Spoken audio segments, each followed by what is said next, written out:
Hey, what is up YouTube? Thank you for joining me again. Today I'm here showing you the part 2 of the drift car to rally car conversion. So what I did to this truck was I changed the shocks from the stock shocks, and I changed the tires from the drift slicks to these off-road rally tires they go to the WR8 HPI.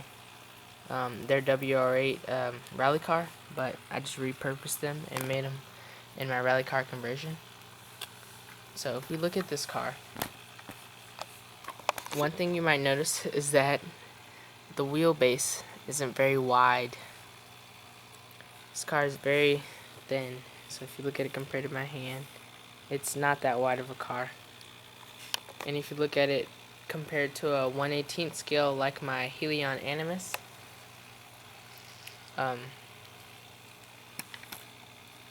it's just about as wide, so not a very wide car at all. Which does have a downside. You can flip fairly easily, but that's just something that you get used to once you drive it for a little while. So I don't flip as much as I used to. So here are the custom shocks. I've made some improvements. I think this is the third and final model. I went from those pieces of like ones made out of hard cardboard to then pieces of wood, and now onto this hard cutting board plastic, which is really sturdy.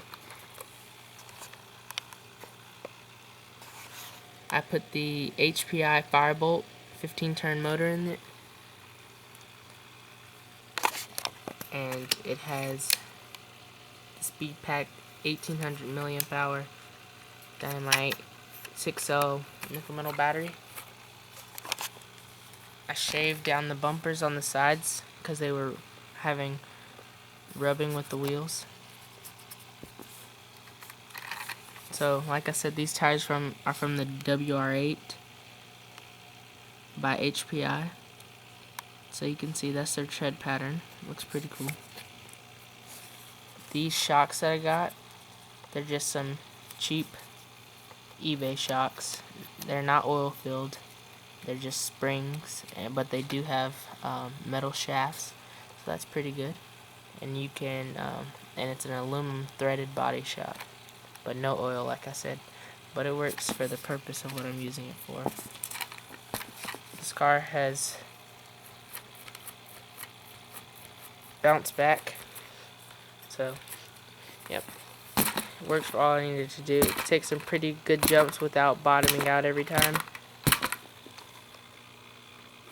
So yeah, if you look here on the back, the shocks are almost vertical.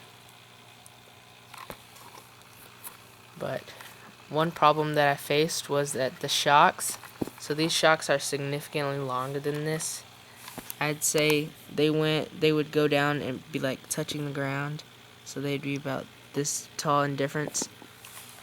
But I had to restrict them with some zip ties that hold back around here and keep it from going to a certain point, because when it got high enough and the wheel got too close to the body, it would rub the body right there on both sides, and it would slow the car down significantly. So I did that, just an easy fix.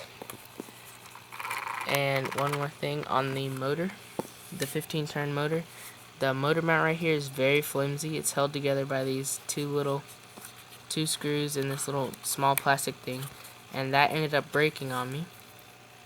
So what I did was I drilled 2 holes in the bottom underneath the motor, and so a zip tie can go there, and then it goes around the body, and so these zip ties are tight, barely any slack, and they just hold the motor in place and assist the broken motor mount. So that's the car. It's a pretty cool car. I think it turned out really well. And yeah, peace out YouTube.